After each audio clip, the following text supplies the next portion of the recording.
Bonjour à toutes et à tous. Bienvenue sur Version améliorée, une chaîne dédiée au partage de connaissances profondes sur le développement personnel holistique à travers la sagesse des grands livres. Nous sommes honorés de votre présence aujourd'hui, alors que nous entamons un voyage qui pourrait bien changer votre perception des épreuves de la vie.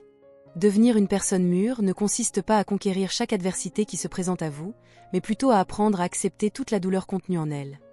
Cette vision profonde, souvent discutée par le philosophe existentialiste Albert Camus, suggère une manière radicale d'envisager nos luttes. Camus a conclu son célèbre essai sur le mythe de Sisyphe en affirmant qu'il faut imaginer Sisyphe heureux. Si vous vous souvenez du mythe grec, Sisyphe était un homme puni par les dieux. Son châtiment consistait à pousser éternellement un rocher massif jusqu'au sommet d'une montagne, pour le voir redescendre dans la plaine chaque fois qu'il atteignait le sommet. Il était forcé de tout recommencer, répétant ce processus épuisant et apparemment dénué de sens tout au long de sa vie. Pourtant, au milieu de ce désespoir apparent, Sisyphe était capable de rester calme, concentré et inébranlable. Nous devons comprendre que son état d'esprit n'était pas celui d'une faible résignation ou d'une défaite, mais plutôt une réconciliation courageuse avec le paradoxe inhérent à l'existence. La maturité est ce moment précis dans la vie d'une personne où elle voit enfin la vérité. La vie est toujours pleine de choses inattendues et désagréables. C'est un paysage de rejet, de moments de désapprobation froide, de relations inadaptées, d'objets brisés, de pertes dévastatrices ou d'événements imprévus qui s'abattent sur nous comme un rocher dévalant une colline juste après avoir atteint le sommet. Dans ces moments-là, vous pouvez vous sentir désemparé, confus et accablé. Vous pourriez crier de douleur ou hurler contre le ciel par frustration. C'est une réaction humaine naturelle. Cependant, une personne mûre peut choisir d'accepter cette douleur comme une partie inévitable de son voyage et apprendre à vivre avec elle consciemment. Comme le suggère si joliment la philosophie orientale, la vie ressemble beaucoup à une tasse de thé vert. Ce n'est qu'en endurant la chaleur de l'eau bouillante et en s'y immergeant complètement que les feuilles de thé libèrent enfin leur parfum caché. Lorsque nous cessons d'exiger que le monde fonctionne selon notre volonté spécifique, et lorsque nous acceptons pleinement la douleur que la vie offre, nous trouvons enfin la véritable liberté au sein de cette imperfection même. Aujourd'hui, Version améliorée souhaite partager avec vous un classique de la littérature anglaise, le roman Jane Eyre, écrit par la célèbre auteure britannique Charlotte Brontë. En lisant cette histoire intemporelle, vous comprendrez qu'une personne véritablement mûre n'est pas quelqu'un qui possède la capacité magique de surmonter parfaitement chaque obstacle. Au contraire, la maturité se trouve chez celui ou celle qui sait accepter toute la souffrance qui surgit lorsque les choses ne se passent pas comme prévu. Mais comment faire la distinction entre l'acceptation positive et un état de résignation passif et illusoire ? Comment peut-on survivre dans l'eau bouillante de la vie, tout en cultivant un arôme précieux pour le monde ? Aujourd'hui, nous allons vous révéler 3 sagesses intérieures trouvées dans le voyage de Jane Eyre sur la façon d'accepter pleinement la souffrance. Ces leçons vous aideront à progresser sur votre propre chemin vers la véritable maturité, vous permettant de vivre une vie de liberté absolue tout en créant du bonheur, même au sein des nombreuses imperfections du monde. Installez-vous confortablement et écoutez la musique de ces idées. La première étape vers l'acceptation totale de la souffrance commence par la sagesse du respect de soi. Dans les premiers chapitres de l'histoire, nous rencontrons Jane alors qu'elle n'est qu'une jeune fille, déjà victime d'un sort cruel. Une épidémie a emporté ses 2 parents, la laissant orpheline à un âge tendre. La jeune fille a été adoptée par son oncle, Monsieur Reed. Mais, pour aggraver considérablement les choses, 1 an plus tard seulement, ce seul parent aimant décède à son tour d'une maladie soudaine. Cette tragédie arrache à Jane sa dernière lueur d'espoir et de protection. Dès lors, la petite fille est systématiquement malmenée dans le manoir de son oncle, Gateshead Hall. Son cousin cruel et agressif, John Reed, la maltraite constamment, l'enchaînant à un tourment physique et émotionnel. Pendant ce temps, sa tante, Mrs. Reed, défend toujours le comportement abusif de son fils, voyant en Jane un fardeau et une épine dans son pied. Jane doit souvent se cacher dans les coins sombres de la maison juste pour éviter les tentatives de harcèlement de son cousin. Chaque fois qu'il s'approche, chaque muscle de son petit corps se crispe en état d'alerte maximale. Jane fait de son mieux pour être prudente et rester à l'écart, mais sa tante trouve toujours des raisons de la battre et de la gronder à longueur de journée. Un après-midi fatidique, la tension atteint un point de rupture lorsque Jane est frappée à la tête par son cousin jusqu'au sang. Dans un rare moment de légitime défense, elle se lève pour riposter, mais sa tante, sans écouter aucune explication, l'enferme immédiatement dans la chambre rouge, la pièce même où son oncle est mort et que l'on dit hanté. La petite fille hurle de terreur pure, suppliant qu'on la laisse sortir jusqu'à ce qu'elle finisse par s'évanouir sous la pression psychologique. Même alors, la femme ne montre aucune pitié et garde la porte verrouillée. Dans ce manoir, même les domestiques s'estiment en droit de la réprimander à volonté. Jane vit comme une souris traquée, endurant des jours sans fin de souffrance dans un environnement défini par l'injustice et une cruelle oppression mentale. L'une des servantes, Bessie, lui conseille d'arrêter d'être si provocatrice. Elle dit à Jane de ne pas s'imaginer que, sous prétexte qu'elle vit dans le manoir, elle peut être l'égale des enfants Reed. Elle lui dit qu'elle doit apprendre à être obéissante et docile pour que la vie soit facile. Mais Jane n'écoute pas ce conseil. Le moment de terreur absolue dans cette chambre rouge lui apporte une réalisation profonde. Elle comprend que la cause de toute cette misère est simplement qu'elle n'appartient pas à cet environnement toxique. Au lieu de tomber dans le piège de se blâmer elle-même ou de désespérer de son manque de privilèges, elle réalise que les injustices qui se produisent autour d'elle ne sont pas de sa faute. Elle comprend profondément que la souffrance ne définit pas la valeur d'une personne et qu'en tant qu'être humain, elle mérite pleinement d'être traitée avec bonté. Par conséquent, Jane ne choisit pas d'endurer passivement la situation d'une manière qui écraserait son esprit. Elle refuse de devenir un outil au service de la cruauté de la famille de sa tante. En substance, elle nous montre que l'acceptation de la souffrance n'est pas synonyme de résignation totale ou de devenir un esclave mental. Il s'agit de maintenir le respect de soi, même lorsque le monde essaie de vous l'arracher. Réfléchissez à cela dans notre contexte moderne. Pourquoi les phénomènes psychologiques tels que le stress chronique, l'insomnie et l'isolement social sont-ils si courants dans notre société actuelle ? L'une des raisons principales réside dans la façon dont nous réagissons à l'adversité. Face à l'injustice, ou lorsque les choses ne vont tout simplement pas dans notre sens, beaucoup tombent facilement dans une spirale descendante de désespoir, d'impuissance et d'autoreproche. Ils ne cessent de se poser des questions amères et sans réponse. Est-ce parce que je suis incompétent ? Est-ce parce que je suis défavorisé que je suis traité ainsi ? Pourquoi ne peut-on pas me comprendre ?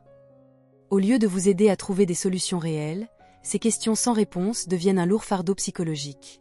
Elles vous emprisonnent dans des sentiments d'impuissance. Nous voyons cette résignation dans des relations toxiques partout dans le monde. Une femme peut subir des violences domestiques mais se sentir incapable de partir parce qu'elle croit que ses enfants ont besoin d'un père à tout prix, ou elle craint qu'un divorce soit un échec personnel. Avec le temps, ces individus perdent leur estime de soi, vivant dans un état de peur constante et de dépendance. Il y a aussi ceux qui sacrifient constamment leurs propres besoins pour un partenaire exigeant et contrôlant, juste pour maintenir un sentiment de familiarité. D'autres tentent de fuir leurs échecs passés dans leur carrière ou leur vie amoureuse en empruntant temporairement le confort des addictions pour oublier leurs souffrances. Cependant, ils ne réalisent pas qu'ils vivent comme des alpinistes perdus dans un blizzard, trop effrayés pour avancer par peur de tomber dans l'abîme, mais aussi peu disposés à trouver le courage de faire demi-tour. Ils ne comprennent pas que l'acceptation de la souffrance ne consiste pas à rester immobile en attendant la fin. Il s'agit de dénouer courageusement chacune des chaînes qui vous lient. Beaucoup d'entre nous ont eu l'impression d'être enfermés dans une chambre noire pendant longtemps.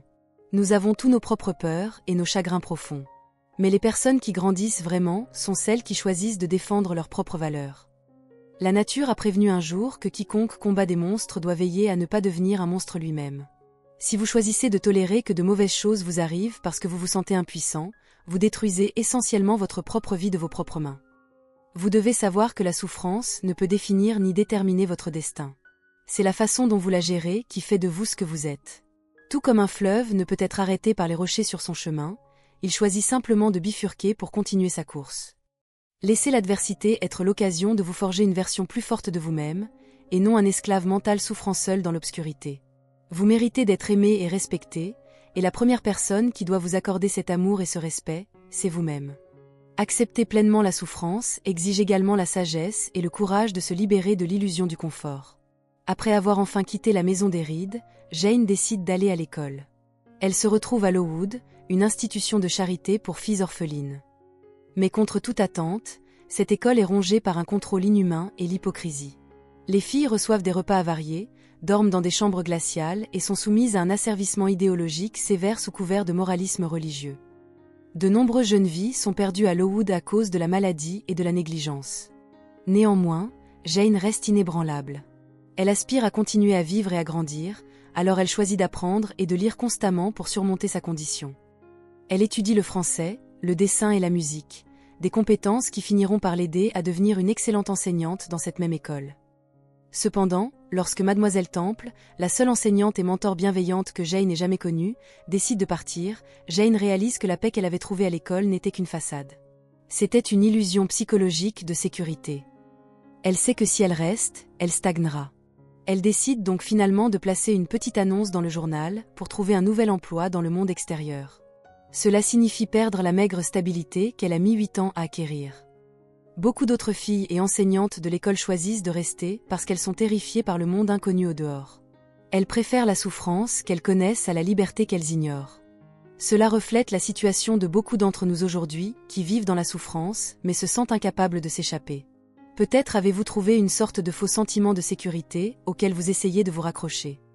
Vous détestez peut-être votre travail et sentez que les valeurs fondamentales de votre lieu de travail ont été déformées ou compromises.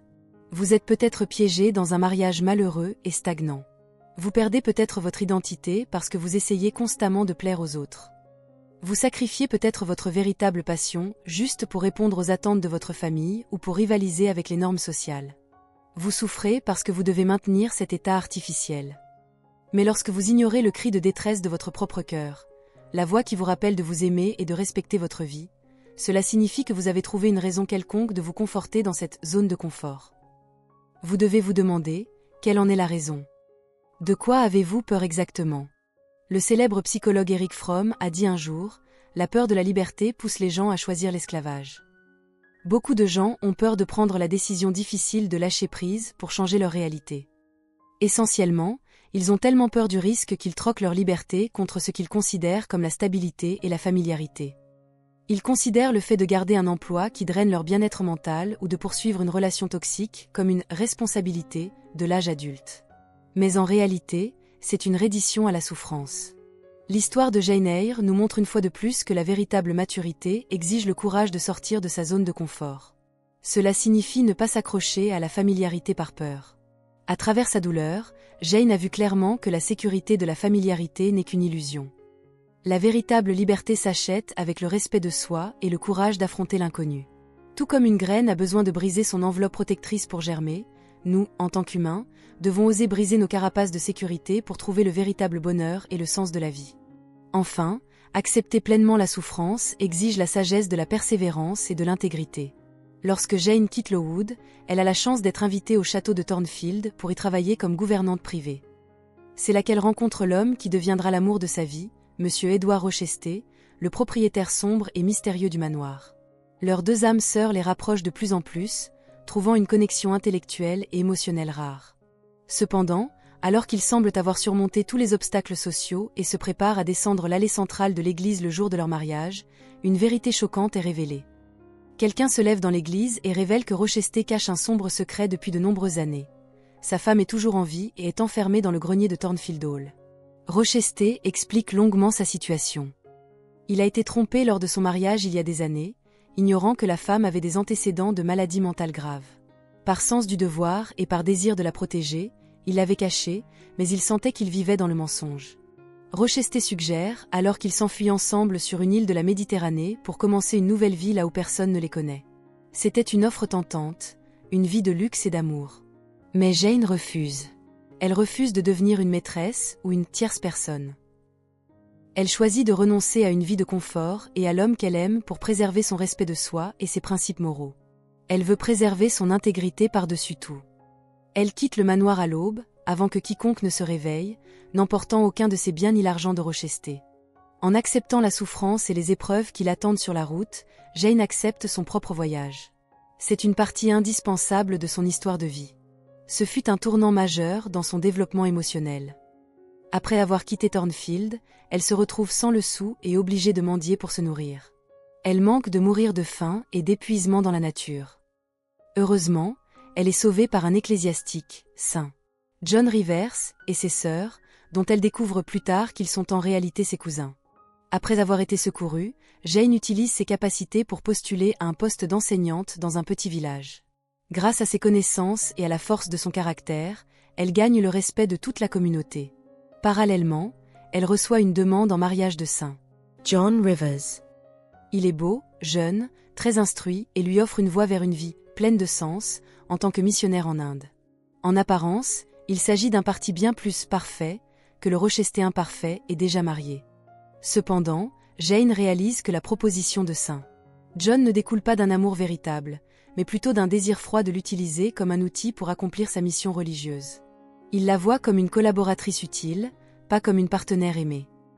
Jane le refuse, affirmant que le mariage et l'amour doivent naître de la sincérité et de l'affection mutuelle, et non d'un sacrifice de soi aveugle ou d'un sens du devoir. À ce moment précis, elle vit une expérience mystique. Elle croit entendre la voix de Rochester l'appeler à travers le vent. Elle décide de retourner à Thornfield pour avoir de ses nouvelles. À son arrivée, elle trouve Thornfield Hall en ruine. La femme de Rochester, dans un ultime accès de folie, a mis le feu à la maison et s'est suicidée. Dans ses efforts héroïques pour sauver ses domestiques et sa femme des flammes, Rochester a perdu un bras et est devenue presque aveugle. Mais lorsqu'elle voit son Rochester bien-aimé, désormais brisé, marqué et appauvri, elle ne le regarde pas avec dédain ou arrogance. Elle ne craint pas la difficulté de s'occuper d'un homme handicapé. Au contraire, un amour chaleureux, paisible et mûr s'élève dans son cœur. Elle veut clairement être le soutien dont Rochester a besoin. En regardant en arrière sur la vie de Jane, nous ne pouvons nous empêcher de voir que, quelles que soient les circonstances, elle a toujours accepté la souffrance comme une partie inévitable de la vie. Elle n'a jamais abandonné, ni fui l'adversité en compromettant son âme. Au lieu de cela, elle a transformé cette adversité en la force nécessaire pour créer un bonheur véritable et mérité. Cette maturité ne provient pas seulement d'un respect de soi inébranlable ou d'une volonté de lâcher prise sur les biens matériels, mais aussi de la sagesse de la constance. Jane n'a pas regretté le passé et elle ne s'est pas inquiétée de l'avenir. Lorsqu'elle a abandonné la maison de sa tante, un lieu où elle ne manquait de rien matériellement, mais où son âme était piétinée, elle ne l'a pas regretté une seconde. Après des années de lutte à Lowood, elle a de nouveau lâché prise sur la stabilité, n'ayant pas peur d'affronter un avenir incertain. Lorsqu'elle a appris le secret de Rochester, elle n'est pas tombée dans l'apitoiement sur elle-même et n'a pas regretté ses sentiments sincères pour lui. Au lieu de cela, elle a évalué la situation calmement, comprenant l'impuissance de Rochester, mais choisissant néanmoins son propre chemin. Même si lâcher prise signifiait affronter l'extrême pauvreté et l'incertitude, elle n'a pas laissé l'anxiété la détourner de son choix. À la fin du voyage, debout devant l'homme qu'elle aimait, qui n'était plus que l'ombre de lui-même, elle n'a ressenti aucun regret d'avoir rejeté le mariage parfait avec St. John Rivers. Elle a choisi Rochester non par obligation, mais parce qu'elle a placé son cœur sincère au-dessus de tout calcul pratique. Et puis, comme si l'univers récompensait son intégrité, un miracle s'est produit. Rochester a fini par recouvrer la vue d'un œil, ce qui lui a permis de voir leur premier enfant. Le voyage de Jane Eyre nous enseigne que la maturité ne consiste pas à éviter les erreurs ou à vivre une vie sans douleur. Il s'agit d'oser vivre sa vie pleinement, en prenant la responsabilité absolue de chaque choix que l'on fait sans se noyer dans le regret. Il s'agit de ne pas s'inquiéter d'un avenir qui n'est pas encore arrivé. Chacun des voyages de Jane démontre un engagement inébranlable envers ses valeurs fondamentales. Elle était prête à abandonner ses possessions matérielles pour maintenir son respect de soi. Elle a choisi la voie du changement et de l'apprentissage plutôt que celle de la résignation stagnante. Elle a lâché ce qu'elle possédait pour préserver sa conscience. Et finalement, elle a accepté l'adversité pour pouvoir vivre en accord avec elle-même. Comme Jane l'a dit si célèbre, plus elle était seule et moins elle avait d'amis, plus elle devait se respecter elle-même. S'il y a des choses qui sont vraiment inévitables, nous devons apprendre à les accepter. Ne pas accepter les choses que le destin vous a forcé à vivre est un signe de faiblesse et d'illusion. Il ne s'agit pas d'une philosophie rigide ou froide, elle reflète la profonde sagesse de quelqu'un qui comprend la nature du monde. La véritable maturité survient lorsque nous nous éveillons enfin en étant fidèles à notre propre cœur. À vous, qui nous écoutez et qui souffrez peut-être au milieu de l'adversité en ce moment, je veux dire ceci, quand nous étions enfants et que nous regardions des histoires comme celle-ci à la télévision ou au cinéma. Nous pensions peut-être qu'il ne s'agissait que de contes de fées amoureux avec des fins heureuses toutes simples. Mais maintenant que nous avons nous-mêmes traversé de nombreuses étapes de la vie, nous réalisons que Jane Eyre est en réalité un livre d'une grande sagesse. C'est un guide pour vous aider à mûrir, à trouver la paix et à apprendre l'art de vivre avec la souffrance. Face à l'adversité, le monde nous conseille généralement de la surmonter. Mais nous devons être prudents. Cette façon de penser peut involontairement nous transformer en personnes qui veulent toujours éteindre rapidement ou fuir tout ce qui nous cause de l'inconfort. Vouloir détruire ou échapper à notre douleur ne fait que nous mener d'une forme de souffrance à une autre. Jane Eyre, la petite fille qui fut autrefois écrasée par le destin, montre la voie vers un éveil plus grand. Sa victoire n'a pas été obtenue en faisant disparaître la souffrance, mais grâce au courage d'engager un dialogue avec elle. Je vous offre ce conseil en me basant également sur ma propre expérience personnelle. Lorsque vous sentez cette douleur familière monter dans votre poitrine, je vous invite à fermer les yeux, à prendre une inspiration profonde et lente, et à vous dire « Je sais que cette douleur est une partie indispensable de mon voyage. J'accepte cette douleur et je suis reconnaissant de sa présence dans ma vie. Cette douleur est mon amie la plus rude, mais aussi la plus fidèle. Remerciez la douleur d'être venue, car c'est à travers cette lutte que vous apprenez à être plus fort, plus sage et plus aimant envers vous-même. Vous devez savoir que chaque personne que vous rencontrez et chaque événement qui survient dans votre vie a une raison d'être là. Essayez de ne pas nourrir de haine ou de colère lorsque la souffrance survient. La résistance est précisément ce qui empêche une blessure de cicatriser véritablement. Au lieu de cela, laissez la douleur vous enseigner les leçons vitales de l'amour de soi, du respect de soi et de l'honnêteté radicale envers vous-même. Laissez-la vous enseigner la compassion pour les autres et la libération des tentations sans fin du matérialisme et du faux désir d'une sécurité parfaite. Tout comme Jane Eyre a utilisé ses valeurs fondamentales pour accepter sa souffrance et grandir à travers chaque expérience, vous pouvez vous aussi atteindre la liberté véritable. Même si vous portez votre douleur comme un feu brûlant dans votre poitrine en ce moment, n'oubliez pas, vous méritez d'être aimé et vous méritez d'être traité avec bonté. Même si les leçons de la vie sont souvent pleines d'immenses difficultés et de défis décourageants, la sagesse, l'intelligence et la compassion dont vous avez besoin résident déjà en vous. Votre âme vous dit d'éveiller ses forces, d'être assez fort pour sortir de votre sommeil. Tout comme Jane s'est éveillée dans les ténèbres de sa propre nuit pour trouver une nouvelle aube, vous aussi avez le pouvoir de vous lever. Merci infiniment d'avoir pris le temps d'écouter cette exploration de Jane Eyre. Si vous avez trouvé cette vidéo utile, ou si elle a résonné avec quelque chose que vous traversez, n'hésitez pas à la partager avec d'autres personnes qui pourraient avoir besoin d'entendre ces mots aujourd'hui. N'oubliez pas de mettre un j'aime à cette vidéo, car cela aide notre chaîne à atteindre plus de personnes en quête de croissance. Si ce n'est pas déjà fait, abonnez-vous à la chaîne version améliorée et activez toutes les notifications pour nous rejoindre lors de nos prochaines plongées au cœur de livres qui changent la vie, chaque semaine. Votre soutien compte énormément pour nous et nous permet de continuer à créer du contenu qui nourrit l'esprit et l'âme. Merci encore de faire partie de la communauté de version améliorée. J'ai hâte de vous retrouver dans notre prochaine vidéo. D'ici là, restez fort, restez fidèle à vous-même, et rappelez-vous que votre parfum se trouve dans votre résilience. Prenez soin de vous.